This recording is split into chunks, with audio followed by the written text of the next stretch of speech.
歡迎收睇台灣留學生返香港前會買啲咩嘢食嘅購物 Vlog。喺呢條片開始之前，我要同大家講明香港並沒有出現饑荒嘅問題啊，會出現大量採購嘅行為，只係因為屋企有班餓鬼等緊我啫。因為平時好少咁早出門口，所以決定去食個早餐先。呢一係我之前 book mark 嘅，咁但係我冇諗過佢竟然係食香港嘢，就嗌咗個奶酥 toast 啦，同埋港式奶茶，仲發現佢呢間鋪頭原來可以俾人影菲林㗎，超型。食飽之後呢，第一站就去咗買鹽水雞啦。呢間比較特別嘅就係佢配菜種類超多啊，仲有我家姐最中意食嘅水蓮。第二間就嚟到鼎鼎大名嘅老天祿，多到我要寫張 list 添啊！佢嘅好味程度應該唔需要我多講啦。不過我哋全家最推介最中意嘅呢，就係佢嘅老雞頸啦，因為只係30蚊台幣一條，但係超足料超足肉，十分之抵食。中場休息就去咗食天天利隔離嘅本源豆花，之後去咗買急凍嘅驢肉，我真係覺得情面真嘅驢肉略嫌有少少貴，再去買埋萬國老味嘅鹽水雞，依家我會話係重口味之選，不過好處就係可以單嗌雞皮。終於嚟到最後就係 Mr. Don 啦，大家可能會話香港已經開咗啦，但係台灣半價，所以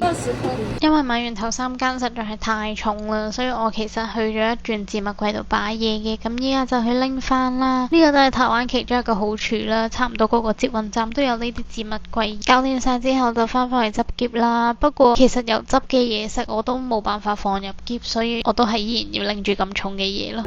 攔住我，啱啱一路扣緊個心，點解好似怪怪地？我最愛嘅3個行李袋啊，真係流晒汗咯，黐線！一係真係好熱，二係因為好尷尬啊，買到好似要翻去養豬咁，好誇張。